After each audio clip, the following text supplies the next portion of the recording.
إن الحمد لله نحمده ونستعينه ونتوكل عليه ونعوذ بالله من شرور أنفسنا وسيئات أعمالنا من يهد الله فهو المهتدي ومن يضلل فلا هادي الله وأشهد أن لا إله إلا الله وحده لا شريك له وأشهد أن سيدنا وعظيمنا وحبيبنا محمد رسول الله خاتم الأنبياء وإمام المرسلين. أما بعد فيا عباد الله أوصيكم ونفسي بتقوى الله إذ قال الله تعالى يا أيها الذين آمنوا اتقوا الله وقولوا قولا سديدا يصلح لكم أعمالكم ويغفر لكم ذنوبكم ومن يطع الله ورسوله فقد فاز فوزا عظيما. عباد الله، يقول جل وعلا في كتاب الكريم عن سيدنا آدم يا بني آدم قد أنزلنا عليكم لباسا يواري سوآتكم وريسا ولباس التقوى ذلك من آيات الله لعلهم يذكرون.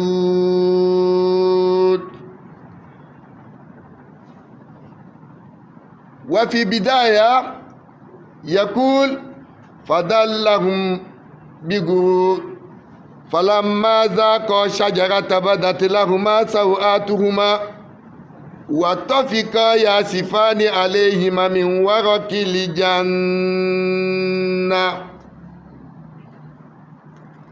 ويقول أيضا عن النساء المؤمنين في كتاب الكريم كل مؤمنات عن النساء المؤمنات وكل مؤمنات يغضضن من أبصارهن ويحفظن فروجهن ويقول وقرنا في بيوتكن ولا تبرجن تبرج الجاهلية الأولى. يقول يا أيها النبي كل أزواجك وبناتك ونساء المؤمنين يدنين عليهن من جلابيبهن ذلك أدنى أن يعرفن فلا يؤذين وكان الله غفورا رحيما. ويقول رسول لعن رسول المتشبهين من الرجال بالنساء والمتشبهات من النساء بالرجال. صدق الله وصدق رسول. La louange est pour l'unique Allah. Il a fait de l'islam un code de vie. Paix et bénédictions d'Allah sur le prophète Mohammed. Le prophète illettré qui nous enseigne cette religion de l'islam. Musulmans, mes frères, un aspect important de la religion qui doit être observé est le code vestimentaire. Le code vestimentaire islamique pour les hommes et les femmes. L'aspect est un signe de ce que l'on a dans le cœur. Par conséquent, le code unique vestimentaire islamique est l'une. Le code est l'un des nombreuses choses qui différencient les musulmans et les non-musulmans. Musulmans, mes frères, les vêtements sont aussi une grande bonté. Allah Ta'ala, le Subhanahu wa Ta'ala, mentionne ce fait dans le Saint-Coran en exprimant sa faveur sur l'humanité.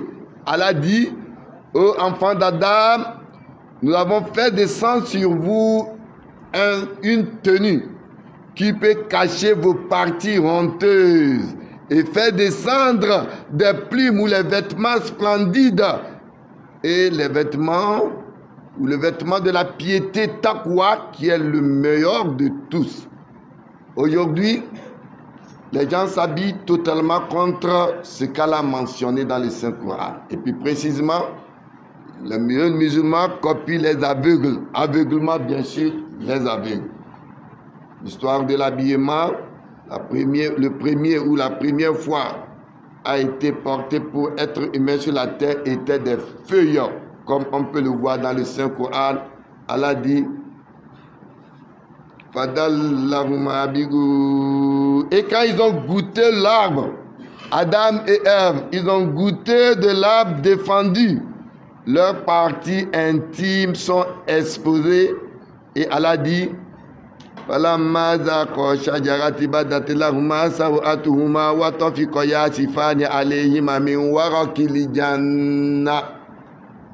et ils ont commencé à se couvrir avec des feuilles.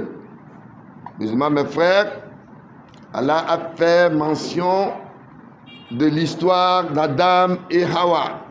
Que quand Allah leur avait interdit de s'approcher de cet arbre particulièrement, ils ont commis un acte qui avait été interdit par Allah. Leur satre, qui est partie intime, est devenu visible. Ainsi, dans un acte de modestie, ils ont commencé à se couvrir avec des feuilles. Donc, comme par les temps ont changé, le style des vêtements a également changé. Lentement, il a changé en 2 pièces, 3 pièces, etc. Mais ce sont ici les mots d'un nouveau converti. J'aime être musulman, car le code unique de pansement, de vêtements, qui est également fixé par Allah pour nous, est de suivre. Ce code de s'habiller définit un grand nombre de normes morales dans ce monde où la morale manquant graduellement. Aujourd'hui, les esprits volent bas. Il y a des gens qui sont nus, mais qui marchent dans les rues, et vous les musulmans, vous les copiez. Des gens sales qui marchent dans les rues, vous les musulmans, vous les copiez. Aujourd'hui, tout ce qui est agressivité, viol, n'est conséquence des tenues que vous portez. L'habillement d'une manière islamique attire quelques remarques, mais aussi un grand respect. Il bénéficie également, vous, parce que vous n'êtes pas pris dans les changements constants de la mode, qui à leur manière apportent sur les problèmes sociaux, comme on vient de le dire. Les jeunes hommes et les femmes d'aujourd'hui se trouvent pris dans les vêtements de mauvaise juste pour suivre les tendances de la mode. Ils sont gaou. Mais celui qui l'a dit, il est gaou, n'est pas gaou. Il dit, la méthode, le vêtement islamique, permet également d'être facilement reconnu partout où il va. Nous devions être fiers d'être musulmans. Quand j'étais jeune, une dame bien voilée, qu'un monsieur approchait de faire des choses et que cette dernière refuse et ça devient querelle, dit non, non, écoutez, je voudrais faire la cour, vous ne voulez pas, ce n'est pas pour m'insulter. Je dis, mais vous-même, si je me rappelle bien, vous avez fait la classe de 5e où on vous a enseigné que la femme musulmane, pour son respect, s'habille. À voir cette femme-là, elle n'est pas faite pour vous. Le Coran dit, les bonnes femmes sont faites pour les bons hommes. Allez chercher vos femmes que vous voulez. Donc, il permet aux musulmans de se connaître et se saluer avec le salam. Que la paix soit sur nous. Être un musulman apporte la discipline comme vous voulez être à votre meilleur comportement, à une grille et à tout moment de respecter votre Seigneur. Et votre religion, qu'est-ce que toute la société peut voir? Votre vêtement, ce qui vous donne votre identité. Musulmans, mes frères, l'islam a eu de normes fixes de vêtements, comme le vêtement est réglementé par les nécessités en fonction des conditions géographiques des pays. Dans des conditions froides, des vêtements chauds sont nécessaires pour protection du corps. De même, dans les pays chauds, des vêtements légers sont pour la plupart de la norme. Cela ne signifie pas que nous prenons pour porter des vêtements si minces que le port de tout leur parvient presque la nudité, qui est sans doute l'illégal dans notre religion de l'islam. Notre but principal, de porter des vêtements couvrant est notre sacre partie intime et la protection du corps contre les conditions chaudes et froides. L'enceinte a été définie comme les parties de la personne qui est indécent, disposée. Pour un homme, c'est ce qui constitue ou qui consiste entre le nombril et le genou. Il est tout le corps pour une femme, à l'exception des paumes. C'est pourquoi Allah dans le Saint-Coran nous dit وَقُلِ الْمُؤْمِنَاتِ يَغْضُضْنَ مِنْ أَبْصَارِهِنَّ وَيَحْفَظْنَ فُرُوجَهُنَّ وَلَا يُبْدِينَ زِينَتَهُنَّ إِلَّا مَا ظَهَرَ مِنْهَا. Et dit aux croyants de baisser leur regard, de garder leur chasteté et qu'elles ne montrent de leurs atouts que ce qui est pareil et qu'elles rabattent leur voile sur leur poitrine. Et Allah dit وَقَمْنَا فِي بُيُوتِكُنَّ. Restez dignement dans vos foyers et ne vous exigez pas à la manière des femmes de Jaïli. Dans un autre verset, Allah dit ô prophète, dis à tes épouses, à tes filles et aux femmes des croyants de ramener sur elles leur grand voile. Femme voilée suscite la crainte des malfaiteurs à son égard. Point d'obéissance aux parents. Amis, s'ils te refusent le hijab, les femmes européennes crient. Ils crient aujourd'hui à l'émancipation, à l'égalité des droits, à l'intégration sociale et politique, à la liberté d'expression. Mais l'islam nous enseigne que vous avez des devoirs et que en tant que musulman, votre habillement doit refléter ce que l'islam vous recommande. Une femme doit veiller à ce que ses vêtements ne ressemblent pas à celui des hommes et vice-versa. Ni les vêtements devraient ressembler à la robe particulière des mécréants. Le prophète de l'islam nous dit Lu'ina Rasulullahi al-mutashabihina min ar-rijal bin-nisa wa al-mutashabiyat bin-nisa bir-rijal. Le prophète a maudit ceux-là qui s'habillent de cette sorte. Musulmans, mes frères, pour les femmes, le voile devient une protection.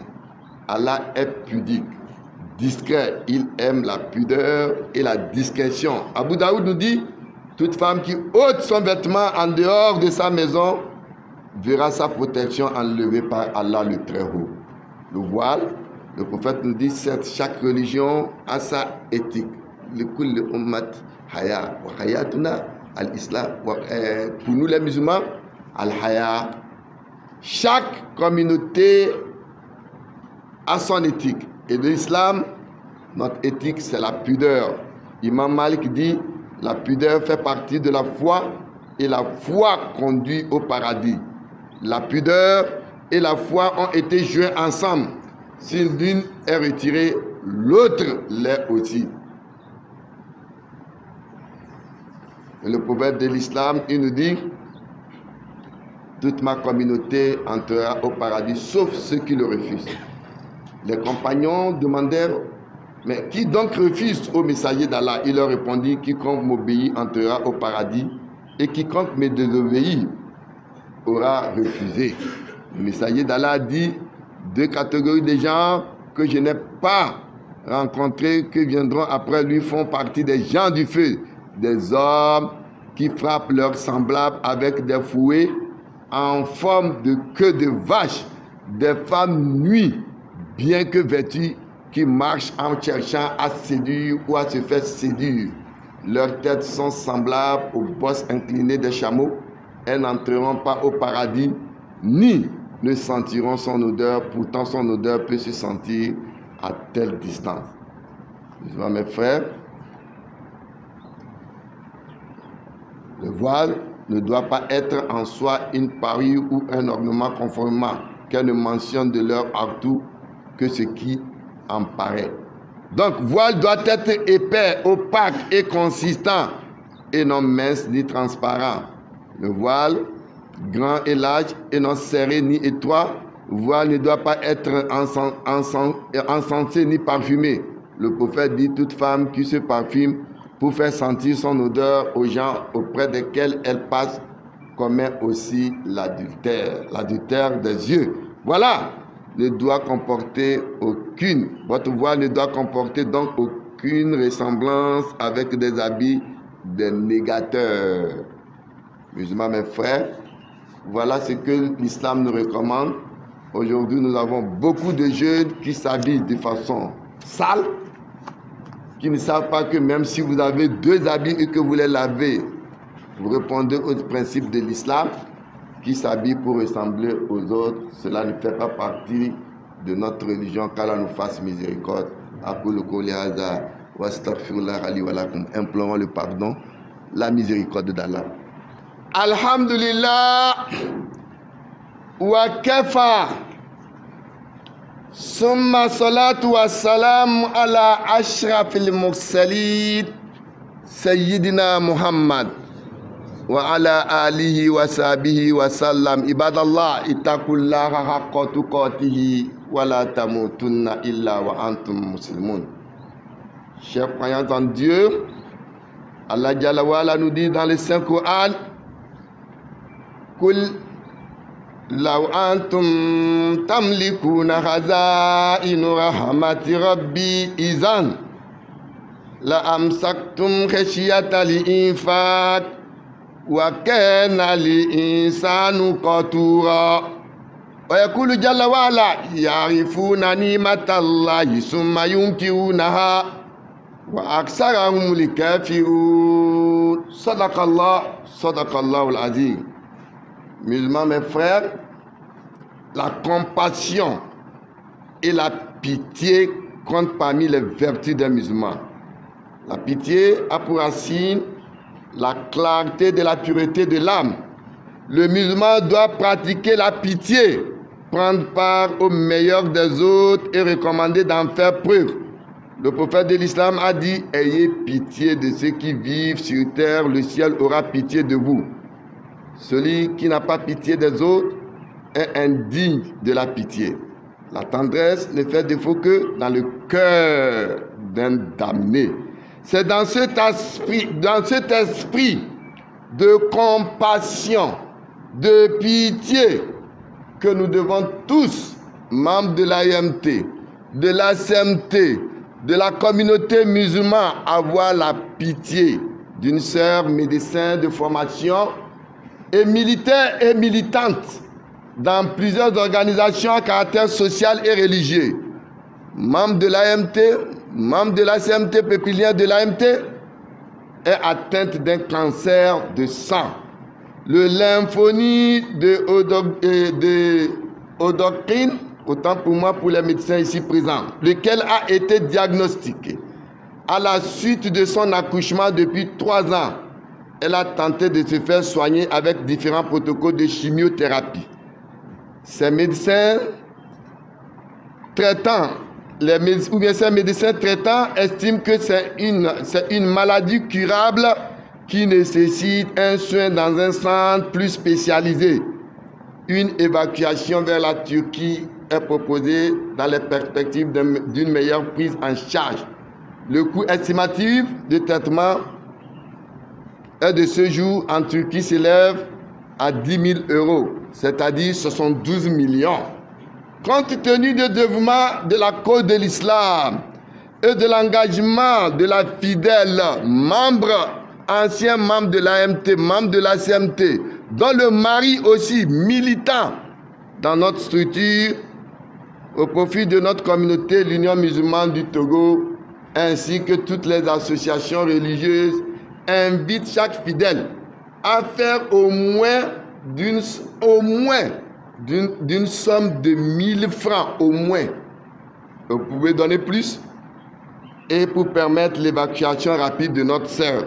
Et la date de contribution étant fixée au 24 janvier 2022. Musulmans, mes frères, notre problème dans notre communauté et plus précisément dans notre structure, depuis notre création, fait honte. Quand il s'agit de contribuer, tout de suite, quand quelqu'un attend 110 millions, moi, qu'est-ce que je peux faire dans 110 millions? On va aller voir toujours les mêmes personnes. Les mêmes personnes, hein? Je ne vais pas citer leur nom. Oui, allez voir tel ministre, il est très large. Allez voir tel commerçant. Non. Le peu que Dieu nous a donné là, si nous aussi nous contribuons, on a dit 1000 francs. Dans notre masjid ici, j'ai proposé que plutôt ce communiqué-là se fasse par mosquée. Les gens n'ont qu'à se recenser dans la mosquée avant d'envoyer à des gens. Pourtant, c'est notre devoir en tant que musulmans. Depuis notre création, nous avons dit que nous sommes devenus la même famille, de même sang. Et quand quelqu'un souffre, nous devons sentir. On a fait ça une fois, on a échoué. Cette fois, n'échouons pas. Mais nous sommes pleins d'idées. Notre structure, on est plein seulement des idées. Oui, les musulmans, si on est 1 million, chacun donne 1000 francs, ça va dépasser ce qu'on veut. Toi qui dis combien tu as cotisé, donne tes 1000 francs d'abord. Tout le monde émet des idées, mais on ne veut pas cotiser. Il faut qu'on change notre attitude. J'ai dit dans cette même masjid, une sœur venue du Niger, venue étudier ici quand on parlait de notre structure, avait dit ce jour-là qu'elle n'avait que 200 francs. Et elle a bien dit que cette contribution qu'on demande, elle n'a rien. Elle va prendre 100 francs au moins pour s'acheter de l'eau. Elle a cotisé 100 francs. Arrivée chez elle, elle dit par surprise, elle trouve dans son truc comme ça, elle balayait 1000 francs quelque part. C'est bien sûr, c'est à elle. Mais elle a retrouvé ça, elle a dit, ah Dieu merci. Et le lendemain, nous on est parti lui rendre visite en lui apportant de la nourriture et de l'argent. Vous voyez comment Dieu récompense des gens? Et si c'est nous allons dire que je n'ai que 200. Si moi je donne 100 francs dedans, qu'est-ce que je vais manger à midi? C'est ce qui nous arrive. Tant que vous ne donnez pas le peu que Dieu vous a donné, vous n'allez jamais aussi avoir. Ça c'est clair. Quand vous sortez, Dieu vous donne d'une manière dont vous ne l'attendez pas. Nous n'aimons pas sortir. On fait trop de calculs. Notre mosquée ici, nous qui sommes là ici, aujourd'hui, peut-être on fait 1000 personnes. Si tout le monde donne 1000 francs, on n'a recueilli par notre mosquée 1 million. Alors que d'autres vont donner de plus. Moi, je promets donner 50 000, ma famille 200 000 francs. Chacun n'a qu'à prendre l'engagement. Ce n'est pas que moi j'en ai. Je suis retraité. J'ai une pension qui ne fait pas même peut-être la moitié ou le tiers de nos professeurs ici présents. Mais quand vous donnez, Dieu vous donne d'une autre manière sans que vous ne le sachiez. En levant dans notre tête que le montant là est trop beaucoup. Moi, si je donne 1000 francs ou 5000 francs, qu'est-ce que ça peut faire? Non, donnez. Si tout le monde donne, on a plus de 250 mosquées à Lomé. On va sauver une sœur qui est médecin, qui a milité dans notre structure. Dit, si c'était vous qui possédez les trésors de la miséricorde de notre Seigneur, vous les ignorez certes de peur de les dépenser. Et l'homme est très avare. Sortons de notre avarice. Donnons et prions Dieu pour nos problèmes. Moi, je donne 1000 francs. Dieu, j'ai tel problème. Résous-moi mon problème avec. Et vous allez voir ce que Dieu va vous faire. Une femme atteinte de cancer en Arabie Saoudite a fait acte généreux d'une servante qui juste a eu son visa au moment où elle accouchait. Et à chaque heure, elle va dans les douches pour aller presser ses seins pour verser son lait. Et la malade a constaté ça, qu'à chaque fois elle rentre dans la douche, elle presse et puis elle pleure. Elle était obligée de lui dire, je venais à peine d'accoucher 1 semaine et je suis venu ici. Et c'est le sein là que je devais donner à mon enfant, que je verse et je pleure.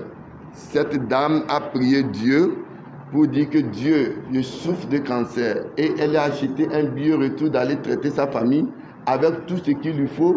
Et quand l'enfant va revenir, si elle est vivante encore, de revenir. Et en faisant cette prière et demandant à Dieu, ce cancer est parti en neuf. Vous voyez comment le musulman doit comprendre la vie. C'est vrai, les médecins disent qu'elle a le cancer. Après contrôle, on dit qu'on ne retrouve plus les traces de ce cancer. Allah dit, Yarifuna matallahi summa yunkirunaha wa aksarahum likafirun. Ils reconnaissent le bienfait d'Allah, puis ils le renient. Et la plupart d'entre eux sont des ingrats. Qu'est-ce qu'Allah ne vous a pas fait comme bienfait? Vous avez été à l'école, vous êtes devenu instituteur. Maintenant, dans votre petit salaire, vous ne pouvez pas prendre 1000 francs pour donner, sauver la vie d'une sœur qui peut sauver aussi d'autres. Et vous allez faire toujours des calculs. Ah, 1000 francs là, si je rencontre ça, ça me fera un paquet de semences. Non, ce n'est pas comme ça. Au temps du prophète, un homme passa devant le prophète et salua le prophète Mohammed. À peine quitté, le prophète dit Malik, Djibril est venu lui dire que cet homme qui vient de me saluer, tu verras le soir son corps transporté devant toi, c'est-à-dire qu'il mourra. Étonné, le prophète se posa des questions sur ce qui pouvait être la cause de sa mort. Arrivé au champ, il devait cultiver. Ce dernier voit un mendiant qui vient vers lui. Ce mendiant vient lui réclamer de la nourriture afin de ne pas mourir de faim. Celui-ci n'avait qu'un morceau de pain qu'il pensait prendre après le travail. Il remit le pain au mendiant, finit son travail, charge le bois pour entrer. Arrivé au niveau du prophète, l'ange Djibril est venu revoir le prophète pour lui dire de demander l'acte qu'a posé cet homme pour éviter la mort. Il n'a rien, selon lui, fait de bon ou de mauvais. L'ange demanda au prophète de lui dire de décharger son bois, qui en réalité abritait un gros serpent qui avait le pain dans la bouche. En réalité, c'était Satan et Asafla. C'était l'ange qui est déguisé en une personne. Et quand l'ange a pris le pain là, et il s'est retourné encore en serpent. Furieux et pris de peur, le prophète lui demande de vérifier le pain qu'il a reconnu comme son pain. Ainsi, l'ange dit que le mendiant était en réalité le serpent déguisé en un homme. Et il a été sauvé de la mort à cause de sa compassion. Musulmans, mes frères, tout ce qu'on vous demande, c'est de sortir de votre avarice. Soyez compatissants. Nous voudrons que la médecin malade fait partie de notre structure. Nous devons montrer l'exemple.